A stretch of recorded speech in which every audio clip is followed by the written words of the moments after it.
generalmente piensan que por usar guantes ya no deberían higienizarse las manos. ¿Ya? Otro punto, digamos, que la mayoría, no la mayoría, digamos, algunos piensan que higiene de manos solo es quirófano, ¿no? Entonces, hacer una buena higiene para entrar a un acto quirúrgico, pero no, la higiene de manos es algo rutinario. Desde que ustedes eligieron medicina, eso se va a volver rutinario cuando comiencen a hacer su práctica hospitalaria, cuando entren al internado o cuando entren a la residencia.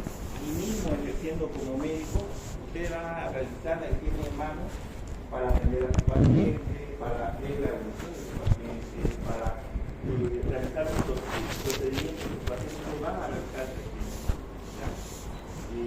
Hoy vamos a dar un tema que es prevención y control de infecciones. Entonces, las infecciones asociadas a la atención de salud, que se llama IA, se pueden prevenir y controlar con medidas generales y específicas. Ya lo hablamos.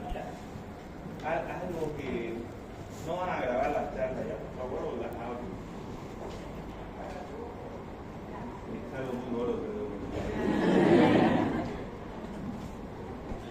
es copyright, no hay medida. Dentro de la medida general, la medida principal para prevenir infecciones intrahospitalarias o infecciones asociadas a servicios de salud es higiene de manos.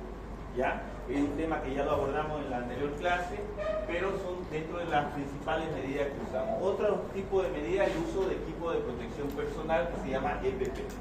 ¿Ya? Entonces, el colocar un equipo de protección personal nos va a ayudar mucho. Eso vamos a hablar y desglosar más adelante sobre los tipos de EPP y los tipos de precauciones de aislamiento que vamos a utilizar en diferentes tipos de pacientes.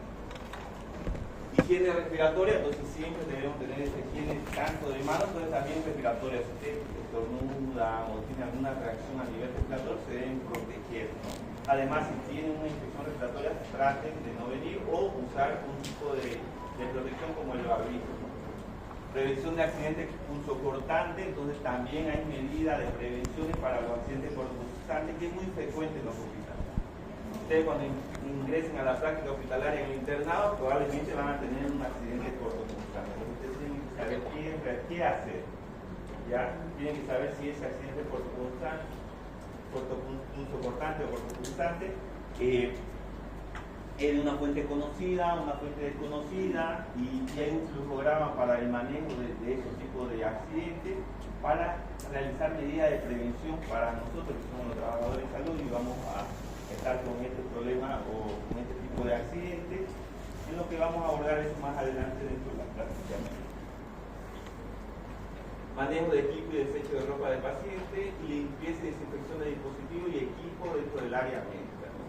Y las medidas específicas, vamos a hablar un poco sobre preparación adecuada de medicamentos, manejo cuidadoso de fármacos multidosis, medidas de prevención basadas en el mecanismo de transmisión, o sea, hay un mecanismo muy específico que vamos a instaurar algo más direccionado a ese tipo de transmisión, y medidas de prevención específicas según la localización de la IA. Es decir, dentro de los hospitales vamos a tener diferentes tipos de IA: neumonía asociada a ventilador, infecciones de tracto urinario asociado a catéter vesical, infecciones de torrente sanguíneo asociado a catéter central, y también infecciones asociadas al acto quirúrgico, son las infecciones postquirúrgicas, ¿no?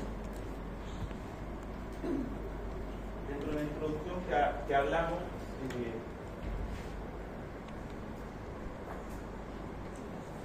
todas estas medidas mencionadas, tanto generales y específicas, ¿cuál es el objetivo? Es cortar la cadena de transmisión de estos microorganismos, es decir, evitar la transmisión de un microorganismo patógeno de un paciente a otro, ¿ya? Por lo cual vamos a evitar brote, transmisión de esa enfermedad infecciosa a otro paciente que llegó por otro motivo, ¿ya? Que llegó con una causa diferente a esa infección. Y para hablar sobre los modos de transmisión del microorganismo, digamos, estos tipos de infecciones se dividen principalmente en dos tipos de transmisión: por contacto y respiratorio. Contacto que se divide en contacto directo e indirecto. ¿Qué quiere decir directo e indirecto? Si el contacto es por las manos, ¿ya? En el sentido directo. Es decir, si la transmisión de germen por contacto directo, yo voy a transmitir el microorganismo con mis manos de un paciente a otro. Indirecto, ¿qué sería? través de objetos inanimados, ¿no? Entonces, ¿qué puede ser? El estetoscopio, el termómetro, el saturómetro, los utensilios, así equipos que vamos a usar en un paciente determinado y lo podemos usar en otros pacientes. Esos son modos de transmisión por contacto indirecto. ¿Ya? ¿Se puede transmitir? Sí, se puede transmitir. Es más, digamos, cuando nosotros tenemos un paciente con un tipo de aislamiento por contacto, tenemos que utilizar utensilios específicos para el propio de él y tratar de no compartirlo con otros pacientes. Y si no hay recursos, estamos en un hospital con bajos recursos, entonces tratamos de desinfectar ese objeto para utilizarlo en otro paciente. El respiratorio se divide en dos básicos, por gotas y aerosol. ¿Ya? Gotas significa que generalmente el mecanismo de transmisión son gotas tan grandes que uno al hablar, toser, estornudar, va a caer a 1 metro, 1,5 metros de distancia de otras personas y se puede tener contacto con esa gota y se puede contagiar, ¿no? O se puede contraer esa enfermedad o esa infección. Y aerosoles es cuando son las gotas más chiquititas. Ya son gotas tan chiquititas que flotan en el aire. Y puede permanecer 1 a 2 horas flotando en un ambiente cerrado, por lo cual si entra en contacto otra persona dentro del ambiente, eso lo puede inhalar y adquirir o infectarse, ¿no? Por ese microorganismo. Esos son los tipos de transmisiones por contacto respiratorio. Y es lo que le mencionaba anteriormente, cuáles son los tipos de infecciones asociadas a servicios de salud. Los más frecuentes, la bacteremia asociada al catéter intravascular central. Eso quiere decir, digamos, a paciente grave, paciente que necesita una administración de medicación o líquido de infusión más precisa, colocamos un catéter, ¿no? Direccionado a una vena grande que llega al corazón. Eso se llama catéter intravascular central. También se puede localizar en otros lugares, como sea en venas femorales, para mejor la administración de medicamentos, fluido líquido, ¿no? Pero ese catéter se puede infectar. Se puede provocar una infección del catéter, una colonización del mismo por microorganismos y puede causar una bacteremia, que es una infección intrahospitalaria. ¿Ah? Qué caballeroso, ¿no? Un aplauso para su compañero. No, lo trajo para el otro.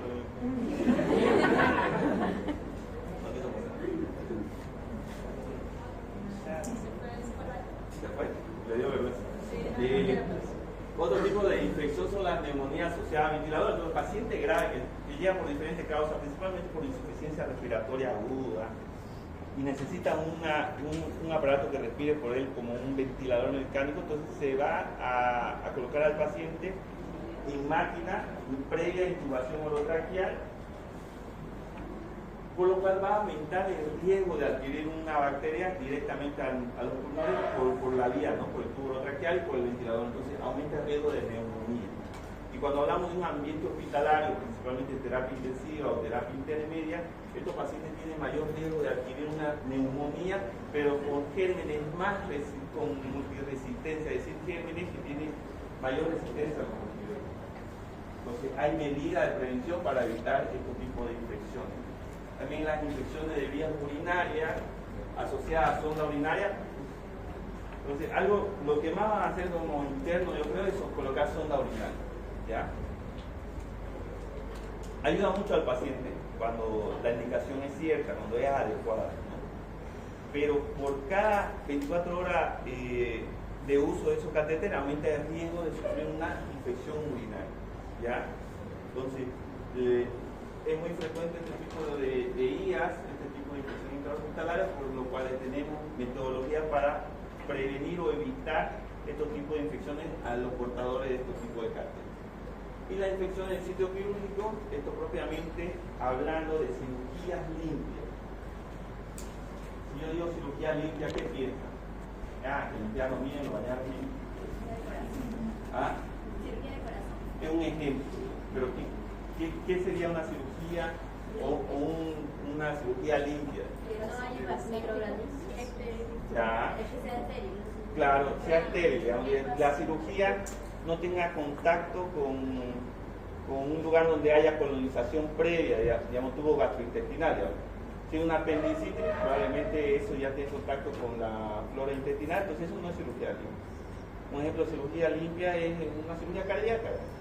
Vamos a entrar a un lugar estéril en el cual no debería haber bacterias, por lo cual no debería haber riesgo de infección, ¿no? Una hernia, una cirugía estética, entonces esos son considerados como ejemplos de cirugía limpia, por lo cual no debería haber luego del acto quirúrgico una infección. Ahí se hace profilaxia, ¿cómo se llama? Profilaxia antibiótica en esos tipos de pacientes, pero por una dosis, digamos, en cirugía limpia. Algunos requieren más días o más dosis, pero la mayoría requieren solo uno como profilaxia. Ya en cirugía que no son limpias, sí se necesita más días de antibióticos porque vamos a tener contacto con algún tipo de flora intestinal, principalmente de tubo digestivo o urinario, ¿no? ¿Ya pasaron cirugía ustedes? ¿Ah? ¿Con quién? Ahí ya hicieron la clasificación. ¿O no todavía? Entonces, dentro de este espacio corto de tiempo vamos a hablar de la higiene de manos, los modos de transmisión, los tipos de protección personal y aislamiento. Vamos a repasar esto rápido, como ustedes hicieron el curso, pasaron con nota excelente, ¿sí, no es? No se olviden, un lema importante, salvar vidas está en tu mano. Ustedes, si no se realizan adecuadamente esa higiene de manos, puede estar provocando una infección intrahospitalaria a un paciente.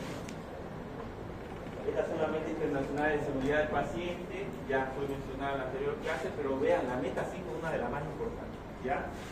Para mí, ¿no? Para todos. Que es reducir el riesgo de infección asociada a la atención sanitaria. Hay varias cosas para disminuir el riesgo de infección intrahospitalaria. Pero cuando yo le pregunte el examen cuál es la principal medida para prevenir infección intrahospitalaria, lavar las manos. Pero ¿cuáles son las otras? La desinfección con algún antiséptico a base de alcohol. Ya puede ser desinfección de lugares, los equipos de EPP, equipo de protección personal, el colocar en aislamiento a un paciente infectado. Entonces son medidas para disminuir riesgo de infección intrahospitalaria. Estos son los estudios que ya hablamos, ¿no? Del estudio sobre los tipos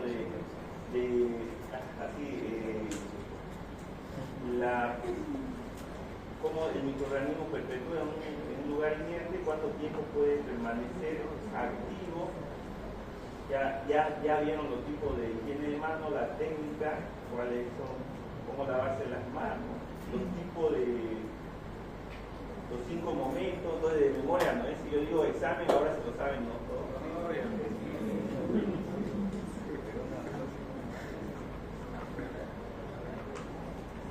Esto vamos a saltarlo rápidamente. Ahora aquí me presentaron un grupo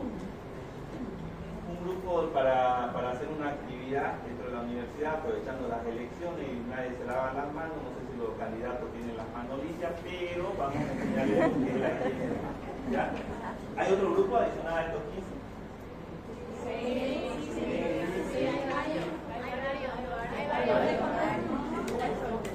Ya hagan su lista y me lo van a pasar a citar como este grupo. Ahí yo dije 15. Ya, pero hagan una lista como ellos y me lo pasan. Ya vamos a hacer varias actividades relacionadas a la higiene de manos, aprovechando la eso después ya.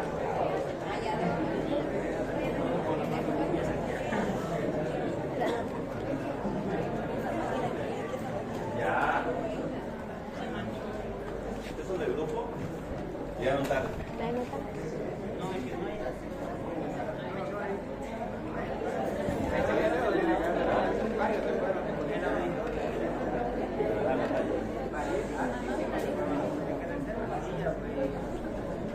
¿Lo pueden hacer más?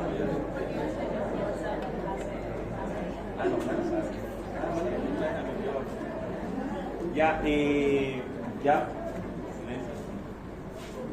Ahora vamos a hablar de los modos de transmisión, ¿ya? Porque nosotros debemos tener claro cómo un microorganismo, sea esta bacteria, virus, hongo, parásito, se transmite de una persona a otra. ¿Por qué tenemos que tener claro ese conocimiento?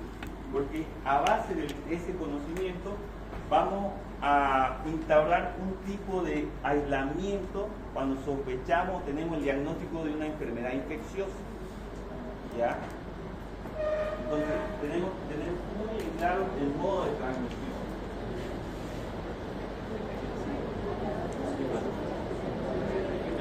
Ya no se van a ir. Ya repasamos esto, ¿no? Entonces, dentro de su tarea, que vamos a avanzar. Escuchen, por favor. Dentro de la tarea que vamos a avanzar, ustedes van a armar su ciclo.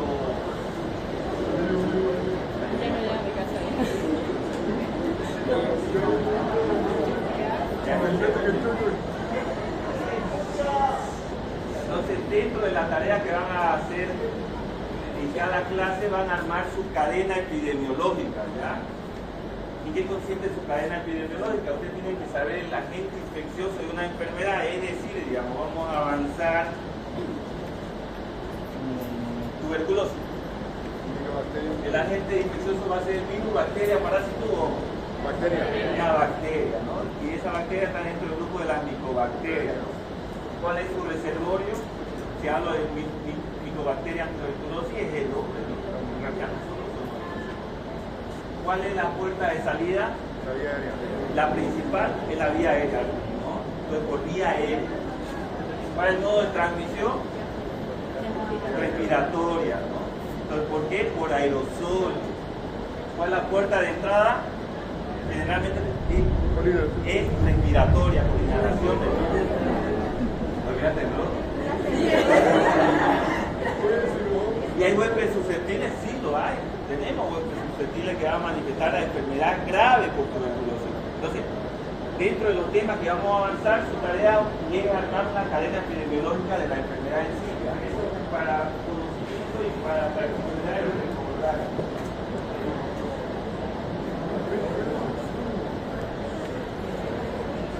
¿Cuáles son las vías de transmisión?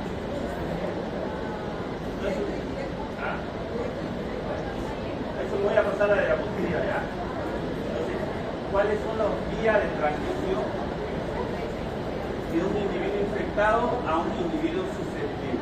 Tenemos la transmisión por aerosoles, la transmisión por gotas, y esas dos serían transmisión respiratoria, ¿cierto? Y además tenemos la transmisión por contacto. Este contacto puede ser directo o indirecto, ¿ya? Hay factores que aumentan la probabilidad de contagio, como ser la mala ventilación, espacios cerrados, mayor tiempo compartido, la susceptibilidad de personas, la aglomeración, o sea, aquí estamos susceptibles a cualquier tipo de infección, ¿ya?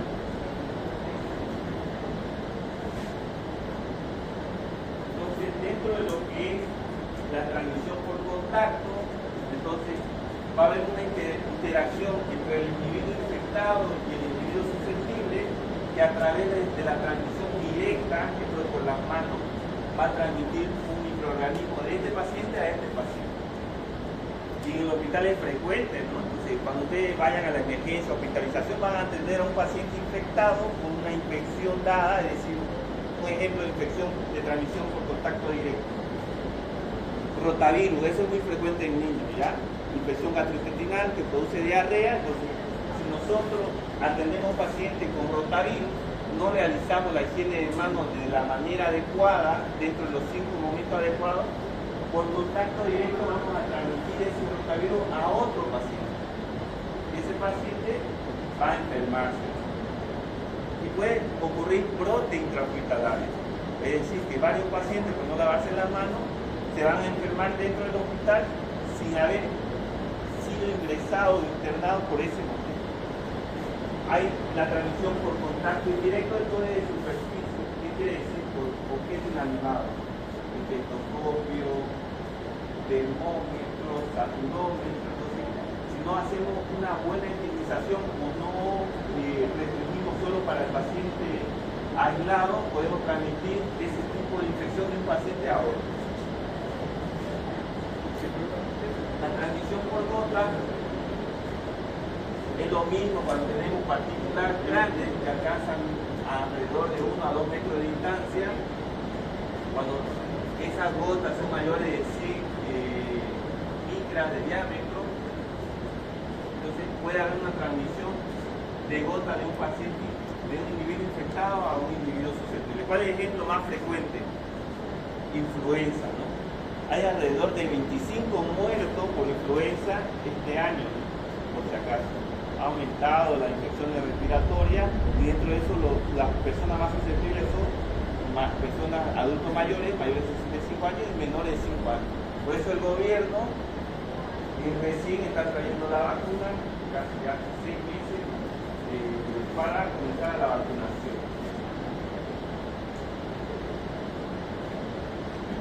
Ahora, hay otro tipo de transmisión, es cuando hay transmisión por aerosol. ¿Qué quiere decir esto? Cuando el individuo infectado, mediante la vía respiratoria, libera gotitas chiquititas, tan chiquititas, que logran flotar en el aire. ¿Ya? Eso se llaman aerosoles, aeroliza el paciente. ¿Cuál es el ejemplo más frecuente de un paciente que provoca una transmisión por aerosoles? Tuberculosis. ¿Ya? El paciente con tuberculosis va a liberar gotitas tan chiquititas que flotan en el aire hasta 1 o 2 horas. ¿Ya? Si estamos en un lugar cerrado, aglomerado con muchas personas, podemos inhalar y nos podemos contagiar. En Bolivia es muy frecuente. La tuberculosis es tan frecuente que cada uno por lo menos tenemos un familiar que conocemos que hizo tratamiento para tuberculosis. Y el principal motivo es ese, ¿no? Generan aerosoles en un lugar cerrado, hacinado. La mayoría son familias numerosas, que son 5 a 7 hermanos, o varias familias o varios grupos de familias que viven en un espacio muy reducido. Por lo cual la transmisión aumenta y se acentúa, ¿no? Además de la mala alimentación, la calidad de vida pésima, entonces provoca el aumento del riesgo de enfermedades de transmisión por aerosol. ¿Cuáles son los factores que aumentan la probabilidad de contagio? Como ya hablamos, la mala ventilación, los espacios cerrados, el mayor tiempo compartido con ese paciente infectado, más dosis de infección, o sea, mayor carga viral, mayor carga bacteriana, mayor riesgo de adquirir una infección grave.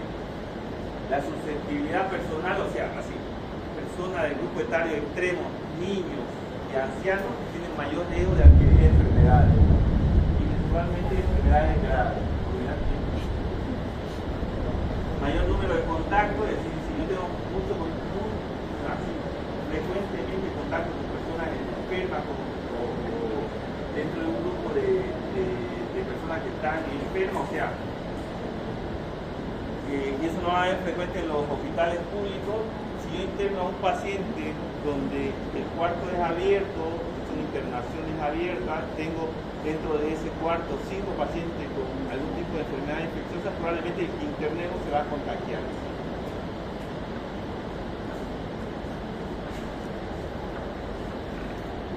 Esos son los niveles de riesgo para la actividad diaria, se van a ver en casa.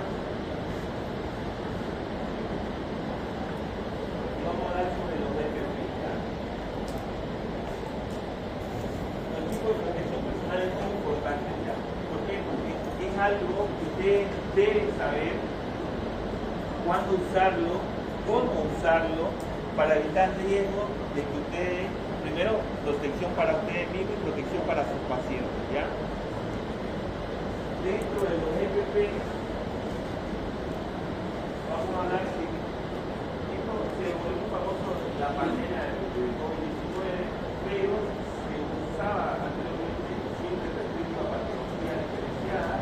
Pero vean, dentro de eso tenemos los gorros, tenemos los protectores faciales, los que tenemos P5, o aquí también podemos tener los barbijos, los guantes, las batas, estas sean descartables o reutilizables, y el uniforme se debería tener el paciente y las zapatillas adecuadas. Dentro de los equipos de protección personal personal, no se olviden las zapatillas. No quiere decir que un paciente de aislamiento van a tener que cambiar zapatos especiales, no. Quiere decir que el zapato que van a usar ustedes dentro del hospital es cerrado. O sea, cuando ustedes vayan a su práctica hospitalaria, principalmente las mujeres, no vayan con sandalias, ¿ya? Vayan con zapatos confortables y cerrados. Eso para evitar salpicadura, accidentes cortopunzantes, ¿ya? Y cuando estaban famosos los crocs, ¿no? Los zapatos, se debe evitar esos tipos de zapatillas que tengan huecos o orificios donde se puedan tener mayor chance de probabilidad de salpicadura, de contacto con fluido o accidentes cortopunzantes, ¿ya? Dentro del flujograma de la colocación de FP, entonces una de las recomendaciones, porque hay varias recomendaciones, no hay nada que diga, esta es la mejor, ¿no? Pero una de las recomendaciones que más me gusta dentro de la colocación de los FP, vean que cuando nos colocamos los FP antecede una acción de higiene del mano. ¿Qué quiere decir? Digamos, yo voy voy a una habitación donde un paciente está en un aislamiento, entonces yo debo saber colocarme correctamente los FP. Vean, lo primero que hacemos antes de colocar el FP, ¿qué vamos a hacer? Desinfección de las manos, ¿ya? Luego nos ponemos la mascarilla, esta sea barbijo N95, higienizamos la mano nuevamente, nos colocamos el gorro, higienizamos la mano, nos colocamos el protector, higienizamos las manos, nos colocamos las batas, higienizamos las manos y entramos a la habitación. Tocamos la manija de la puerta, contaminamos, entonces entramos al cuarto, higienizamos nuevamente las manos y dentro del cuarto nos colocamos los guantes. ¿Ya? Vean que cada acción precede una higiene de manos. ¿Ya? Lo mismo pasa cuando ustedes se retiran los FP. Cuando se retiran los FP, igual se van a higienizar la mano. Entonces, estoy dentro de la habitación, retiro los guantes, higienizo las manos, retiro la bata, higienizo la mano. Salgo de la habitación, toco la manija de la puerta, entonces contamino las manos, higienizo la mano. Le coloco los guantes, eso en el caso de que tenga un protector facial para limpiar el mismo, para guardar su N95. Retiro el guante, higienizo la mano, retiro el gorro, higienizo la mano. Retiro el N95, higienizo. Vamos a desinfectar la mano con higiene. Entonces, vean que tiene un flujograma, ¿no? Y es unidireccional, ¿ya? No quiere decir, digamos, que cuando tenga un aislamiento por aerosol, digamos, que vayan a colocar todo eso, solo el N95. Entonces, antes de colocar el N95, cuando tenemos un aislamiento por aerosol, tenemos que higienizar las manos. Cuando lo retiramos, también higienizar las manos. Cuando tenemos un aislamiento por contacto es lo mismo, ¿no? Si se van a colocar la bata, los guantes, antes de cada colocación de FP, se higieniza la mano y después de la retirada también. ¿Cuántos tipos de aislamiento tenemos? ¿Cuántos tipos? Dentro de la literatura van a encontrar que hay varios específicos, ¿no? Pero por lo general tenemos un aislamiento estándar, luego tenemos un aislamiento por contacto, un aislamiento respiratorio que se divide en gotas y vía aérea. Esos son los principales, ¿ya?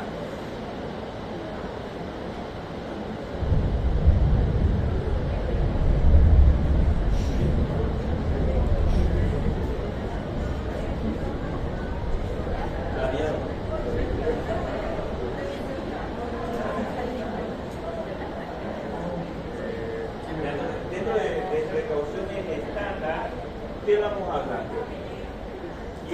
Y eso presten atención ya, porque siempre hay la confusión. El estándar se entiende porque es una precaución estándar para todos los pacientes, sea infectado o no infectado. ¿Ya? y se entiende que es una protección más para el personal de salud, o sea, para nosotros mismos. Y son medidas que deben ser aplicadas por todos los profesionales de salud para disminuir el riesgo de exposición al material orgánico, es decir, para fluido del paciente. O también cuando necesitamos realizar una manipulación de un equipo o un artículo contaminado con fluido del paciente. Pero, ¿qué debemos usar cuando tenemos una precaución estándar? Vean, lo principal, higiene de manos, en el momento, en el tiempo y en la técnica adecuada.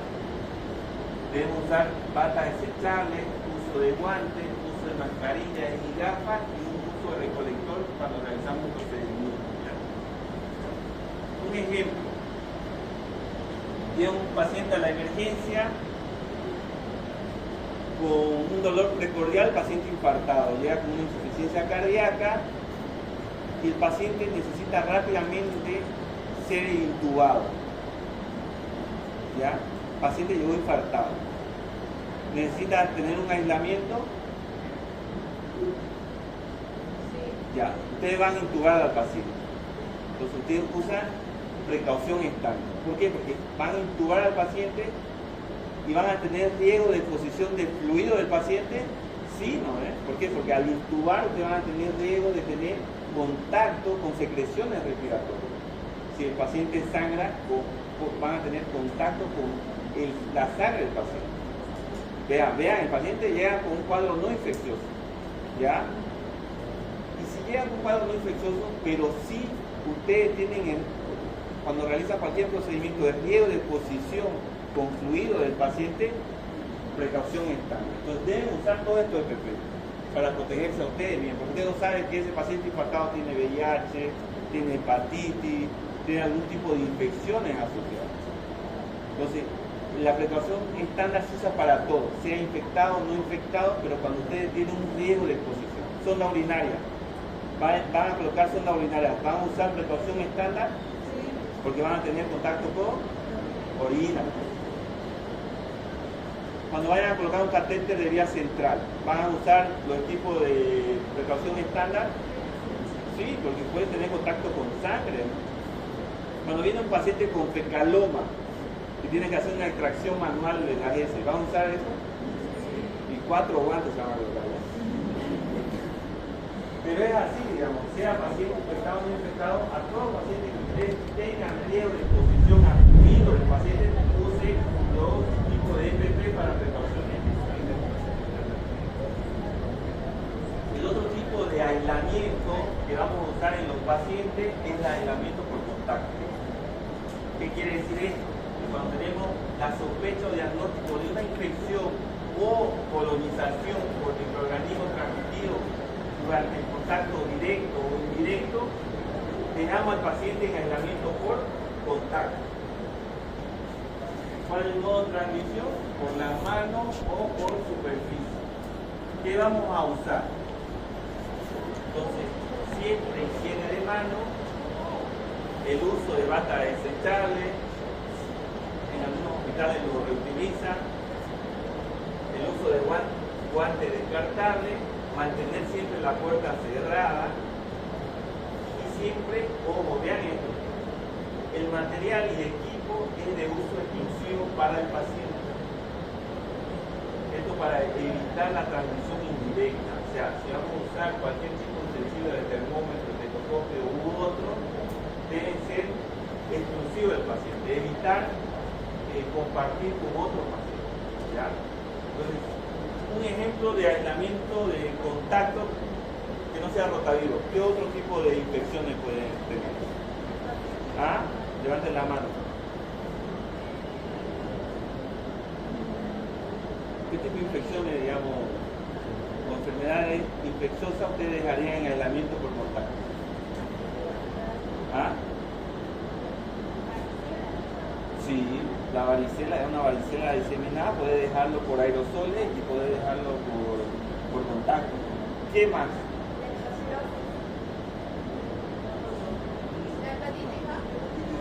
Hepatitis A se deja cuando el paciente viene con diarrea irreversible, ¿no? Tiene mucha diarrea, necesita pañales y se deja en el aislamiento por contacto. por lo demás, digamos, si no tuviese evoluciones, solo higiene de manos. ¿Qué más? Infecciones por clostridios difíciles, ¿ya? Es una infección que provoca mucha diarrea, principalmente en pacientes hospitalizados. Tenemos la sospecha o el diagnóstico de aislamiento de contacto. Cuando tenemos colonización o infección por microorganismos multiresistentes, eso lo van a ver en los hospitales. El paciente está con una infección por una bacteria multiresistente, o sea, una pseudomonas resistente a todos los antibióticos. Entonces a ese paciente lo dejamos en aislamiento de contacto para evitar que esa bacteria pase a otro paciente. Después, ¿qué más? El pesote. En el pesote diseminado lo dejan en aislamiento de contacto para evitar la diseminación. Y se deja hasta que las heridas estén bien costrosas. Cuando tenemos heridas costrosas, retiramos el aislamiento. Otro tipo de aislamiento es aislamiento por que también se llama vía aérea, ¿ya? Entonces, cuando tenemos la sospecha o diagnóstico de infecciones que se transmiten por vía aérea, lo dejamos en aislamiento por vía aérea. ¿Y qué debemos hacer? Entonces, un ejemplo es la tuberculosis, ¿ya? Entonces, si tenemos un paciente con tuberculosis, lo dejamos en precaución por vía aérea, realizamos la higiene de mano previa y siempre usen N95, ¿ya? Siempre. Cuando el paciente salga del cuarto donde está aislado el paciente, siempre el paciente debe usar mascarilla quirúrgica o un barbijo, ¿ya? Si el paciente sale. Pero dentro de la habitación no debería usar. Y mantener siempre la puerta cerrada.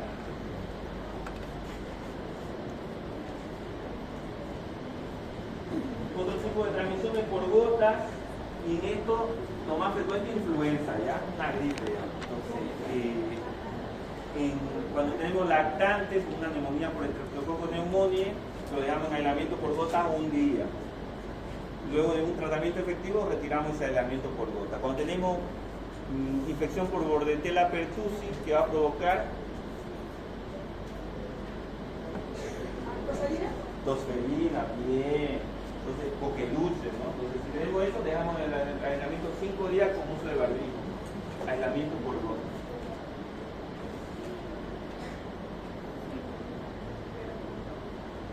Ahora, ¿se pueden combinar los tipos de aislamiento? Se puede. Ya, pero no van a combinar un aéreo con una gota. Y van a ver muy frecuente, hay médicos especialistas que usan su barbijo y encima su N95 tan mal, ¿ya? Pierde efectividad, ¿ya? Usted tiene que diferenciar la patología y usar los EPP adecuados. Si es vía aérea, N95. Si es gota, su barbijo. Pero se pueden combinar los tipos de aislamiento, se puede, vean, vía aérea y contacto. Entonces, en ese paciente usan todas las medidas de aislamiento por contacto, como uso de bata desechable, uso de guante, la puerta cerrada, siempre previamente la higiene de manos en los 5 momentos, usar la máscara N95 y si el paciente sale del cuarto, siempre usar la máscara quirúrgica. Hay enfermedades que se dejan en aislamiento por vía aérea y contacto. Algo frecuente, COVID-19.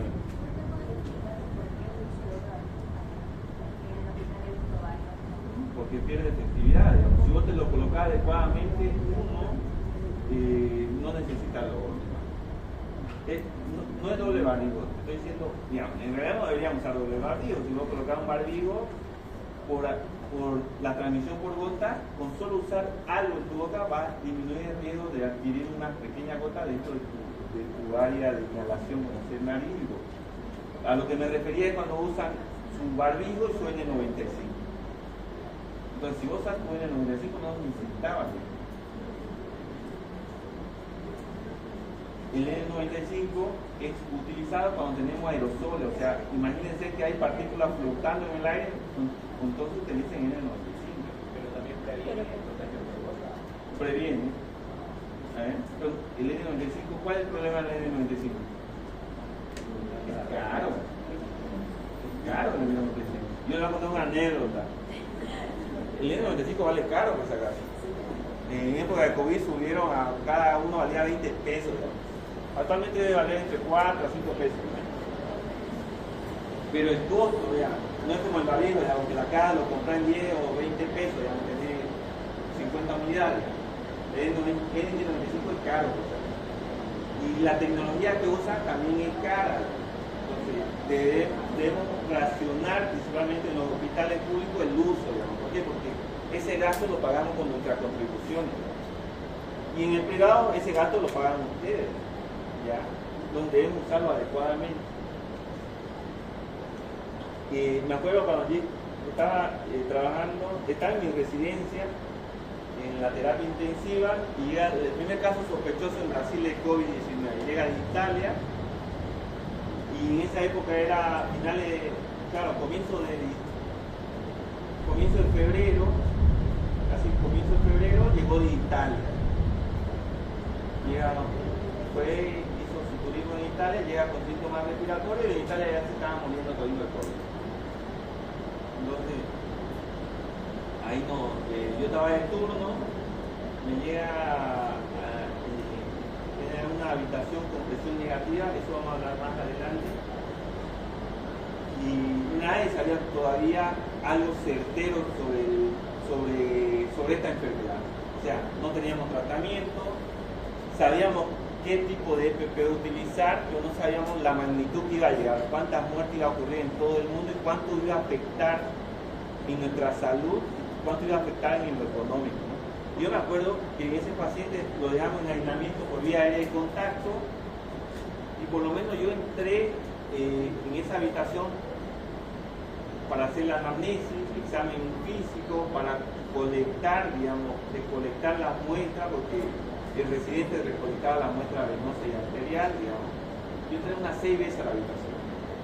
Y en las 6 veces yo usaba en el 95 y lo desechaba. Usaba y desechaba. Entonces, vean el costo, 6 y N95, ¿no? Y en ese tiempo, digamos, ese N95 es caro, ¿no? Y después llegó un boom de pacientes que llegaron a la emergencia, llegaron a la terapia intensiva, entonces era imposible, insostenible tener un N95 o usar un N95 a cada minuto, ¿no? Por el costo y porque se iba a acabar, ¿no? La producción, y aparte que en China es donde producen el 85% del insumo médico, y ellos estaban con su pandemia en el inicio, era imposible, por lo cual se racionó, digamos. Entonces, como no había tanto dinero, la cadena de producción estaba disminuida, entonces nosotros usamos un N95 semanal. Porque no había. ¿Ya? Los chinos se estaban muriendo y eran lo que producían. Pero era la realidad. ¿Ya? Y por eso es importante racionar los insumos de presión. No es solo utilizar y desechar. ¿Ya? En otros lugares reutilizan las batas, no usan descartables, utilizan batas que lo vuelven a lavar y lo vuelven a reutilizar. ¿Ya? Y en ese caso, el N95 dentro de la pandemia se llevó un tiempo de uso. Y ese tiempo de uso era una semana. Cada uno lo guardaba en un ambiente cerrado con su nombre, ¿no? A veces uno se cumplía y se colocaba el N95 de otro personal de salud. Pero actualmente tiene su directriz, cada hospital tiene su directriz del tiempo de uso del N95. Hay un hospital que te dice 6 horas, hay otro hospital que te dice 24 horas, hay otros hospitales que te dicen solo con el uso de ese paciente. Utilizo con el paciente y lo desecho. En los hospitales públicos, ustedes como internos, ustedes probablemente van a llevar su EPP. Y es verdad, no es chiste, porque el hospital no van a tener. Hay hospitales como, no voy a mencionar qué hospitales, pero ustedes van a tener que llevar su hoja de papel bond para imprimir, porque no hay. ¿Ya? Entonces tiene que racionar los EPP para racionar, no usarlos indiscriminadamente o inadecuadamente. Si ustedes colocan el N95 y encima un barbijo, no sirve para nada el barbijo, porque tiene un N95 que es más eficaz que el barbijo. Y al contrario, si usan el barbijo y luego el N95 que es más eficaz que el barbijo, lo están usando inadecuadamente. ¿Ya? ¿Pregunta, dudas sobre eso? Lo veo más preocupado por la lluvia a ustedes. Ahora, hay enfermedades que también quedan por gotas en contacto. Se va a acabar el mundo. Ah, llegó el nuevo papa, ¿no? No. ¿Ah? ¿Es peruano? No, es americano nacionalizado peruano. Pero no es el papa negro, ¿no? Y no digan negro porque van preso, igual que Miguelito, ¿no? Pues ustedes, para los que van a migrar a Brasil, por si acaso, algo importante, es importante porque yo creo que de aquí la mitad se van a ir a Brasil, ya por la situación socioeconómica, y ahorita es una mierda. Y es verdad, políticamente, la verdad que todos los candidatos son una basura. No creo que haya un buen aporte, no tiene una propuesta o un argumento sustentable para que mejore el país. Pero así, hablando, saliendo, ya me salía el tema. Pero la gran mayoría van a ir a Brasil, ¿no? Ustedes tengan cuidado, ¿verdad? Porque allá hay una ley antirracismo que es muy dura. Ustedes no pueden discriminar a una persona. Y si discrimina a una persona, esa persona lo puede meter preso, hasta 5 años.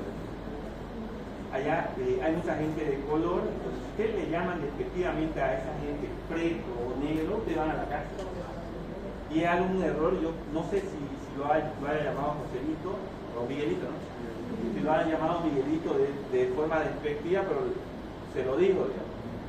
Y si la persona lo asume que fue despectivamente, lo pueden enjuiciar, digamos. Entonces, ustedes traten de no tener, cuando vayan a Brasil, que hablar de preto o de negro a una persona. Evítenlo, porque le pueden llevar a un problema mayor, ¿ya? Como le pasó al jugador boliviano, ¿no? Miguelito, ¿no? Se enteraron, ¿no?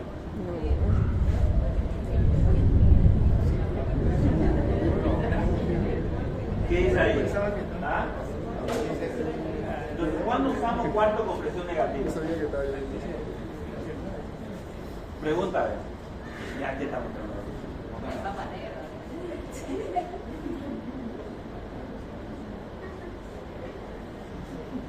¿Cuándo hablamos de cuarto con presión negativa? A ver, ¿quién se anima? ¿Quién sabe? Cuando tenemos una enfermedad que se transmite por aerosoles, lo vamos a mandar a aislamiento por vía aérea o aerosoles, ¿no? ¿Qué pasa? ¿Cuál es la fisiopatología de la transmisión por aerosoles? Que son gotitas que flotan en el aire. Esos pacientes tenemos que dejarlo en un cuarto con presión negativa. ¿Y cuál es el raciocinio? ¿Cuál es el objetivo de dejarlo con una presión negativa? ¿Ah? A ver, allá que se está riendo. ¿Cuál es el raciocinio de por qué lo dejamos en presión negativa a un aislamiento por vía aérea? Mira, el de atrás sigue mirando quién fue. El de adelante, oh. El con lente. ¿Quién tiene lente? ¿Cuál es el raciocinio? ¿Ah? Ya presten atención a ver. Entonces, tenemos un cuarto, ¿ya? Todo cuarto de aislamiento, no todos los hospitales lo tienen, lo deberían tener. Cuando tienen una infección por tuberculosis, COVID-19 o una infección que causa aerosoles, debemos dejar un cuarto con un sistema de ventilación que causa presión negativa. ¿Qué quiere decir? Que el cuarto genera una presión que no deja salir el aire fuera del cuarto. Eso es presión negativa, como que chupan, ¿no? Tiene un sistema de ventilación que genera una presión negativa, por lo cual los aerosoles que flotan en el aire no salen. Entonces, pacientes con aislamiento por vía aérea necesitan un cuarto con presión negativa. Todo cuarto con presión negativa debe tener antecámara. ¿Qué sería la antecámara? ¿Ah? Digamos, la antecámara es un espacio antes de entrar al cuarto de presión negativa, sea reducido, y esta antecámara va a ayudar a mantener esta presión negativa. Pero la presión negativa es por el sistema de aire que tiene, ¿ya? Que como les mencioné, genera una presión que que con el sistema de recambio saca el aire y genera una presión negativa para evitar que salgan esos aerosoles. Y eso lo usamos mucho, aquí en un gráfico importante,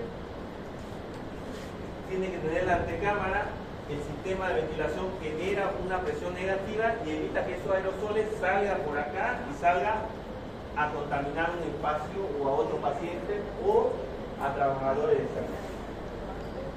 Pero también como presión negativa, tenemos estos pacientes con presión negativa para infecciones por vía aérea o aerosoles, pero también tenemos cuartos con presión positiva. Es más, digamos, en Clínica de las Américas, nosotros tenemos cuartos con presión negativa, pero si necesitamos un cuarto con presión positiva, lo cambiamos. Entonces hacemos cambios dentro de lo que es el sistema de ventilación y lo volvemos positiva. ¿Cuál es la hipótesis de la positiva? Si la negativa hace que no salga el aire, ¿la positiva qué hace? Que salga. ¿Ya? ¿Y cuándo lo utilizamos la presión positiva? Entonces, en la presión negativa evitamos que el germen salga del cuarto. ¿No? Y la presión positiva lo usamos ¿para qué? Para que el microorganismo no entre al cuarto. Entonces, en el cuarto, ¿quiénes van a estar? Pacientes inmunodeprimidos, quienes principalmente trasplantados y principalmente los trasplantados de médula ósea. Entonces, pacientes trasplantados de médula ósea necesitan un cuarto con presión positiva, porque necesitamos que los microorganismos no entren al cuarto, ¿sí o no? Para evitar que ese paciente se infecte de un microorganismo intrahospitalario. ¿En qué tipo de pacientes más? En gran quemado, pacientes con mayor de 40% de quemadura necesita un cuarto con presión positiva para evitar, porque como no tiene piel, no tiene principal defensa del ser humano que es la piel, entonces necesitamos un cuarto con presión positiva. ¿Ya? No solo este tipo de presiones lo van a ver mucho en las instituciones privadas, ¿no? Tenemos los tipos de aislamiento inverso. Entonces, el inverso es, digamos, ¿cómo puede decir, digamos? Yo dejo al paciente en aislamiento de contacto pese a que no tiene infección, pero es para prevenir que tenga una infección. Y eso se da principalmente en inmunodeprimidos, quemaduras graves, trasplantados, pacientes con leucemia o con tratamiento antineoplásico, ¿ya? Además de ese aislamiento de contacto, necesitamos, lo tenemos, cuarto con presión positiva.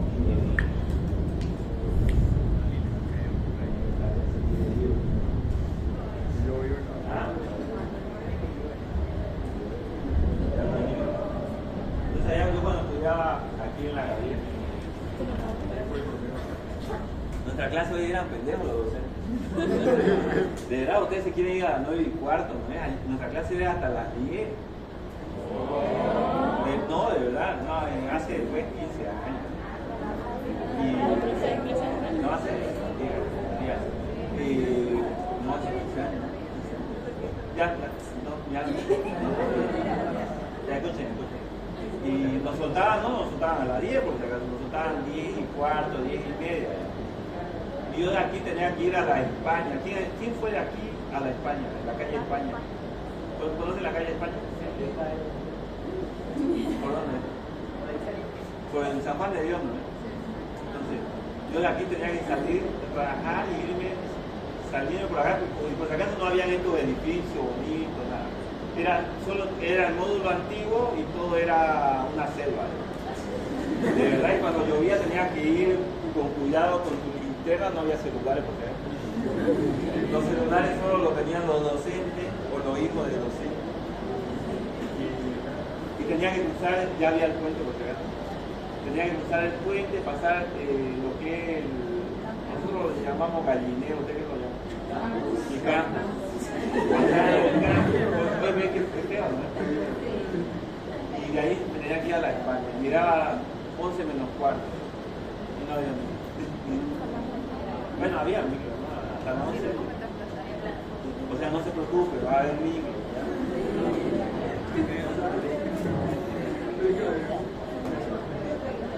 ¿Para qué aislamiento de corte? ¿Qué entiende por aislamiento de corte? ¿Sí? Cuando ustedes no tienen un lugar, digamos, para aislar al paciente, un cuarto, digamos, no pueden, digamos, porque hay muchos pacientes. Cuando hay un aumento de casos, una epidemia, un aumento de casos de enfermedades infecciosas, ustedes pueden usar aislamiento de corte. Y eso lo usamos en COVID-19.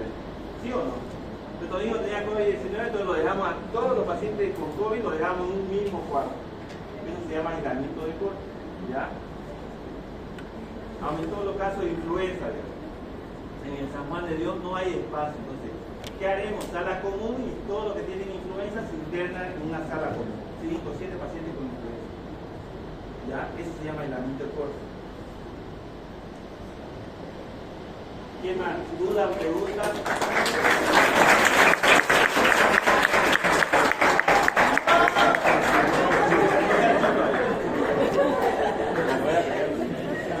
Oye, pregunta, duda.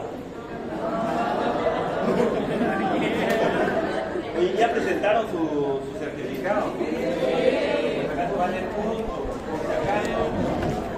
Voy a leer el QR, ya por si acaso. Porque ya me la hicieron, porque lo cambian en